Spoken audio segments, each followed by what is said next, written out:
Saturday. President Obama has a plan to jumpstart the economy by dumping $50 billion into the country's infrastructure. He says it's going to create jobs, but isn't that what the first stimulus was supposed to do last year? In fact, the Department of Transportation got $38.6 billion last year. About half of that has been paid out, only half. So where's the rest of the money going, and why aren't those billions stimulating the economy? We are joined right now by Republican Congressman John Mica of Florida and Congressman Peter DeFazio of Oregon. Both are senior members of the Committee of Transportation and Infrastructure, which is what we're talking about, guys. Thank you very much for joining us. Thank you. Congressman Mica, let's start with your argument, and that is, why do we need another $50 billion in infrastructure? There are still billions and billions and billions left in the kitty that's supposed to go for infrastructure.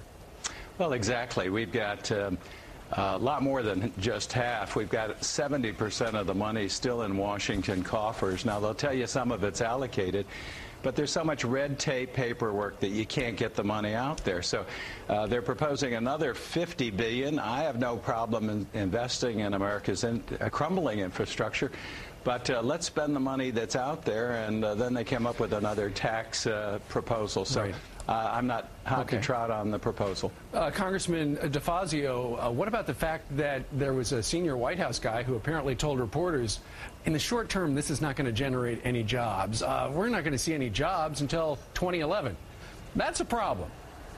Well, the joke in the Democratic caucus is how come President Obama talked about infrastructure on Labor Day, and it's because Larry Summers and the rest of the economic team were out of town. We've been fighting for a year to get infrastructure on their agenda. Right. And like John, I want long-term investment. Another short-term shot like the stimulus is not what we need. You don't get the maximum multiplier effect out of that. Congressman DeFazio, this should have been done last year. They should have done this last year, going after this kind of job.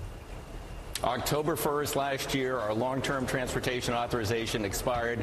We should have had a new bill in place, 6 years worth of investment to rebuild 150,000 bridges, a $60 billion deficit in our transit systems all across America, millions of jobs made in America because of the Made in America requirements in the bill. Okay, there you go. Congressman Mica, I'll give you the final word.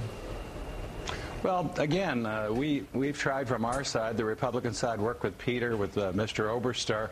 Last year, we came together. We wanted to do a 6-year bill. They deep-sixed that. They opted for an 18-month bill. We could have had people working by now. Now we have an extension that expires in just a few more months, and we have this new tax and spend proposal. It's not going to float. All right, good enough. Guys, we thank you very much for presenting both sides of the political spectrum. John Mica and Peter DeFazio, thank you.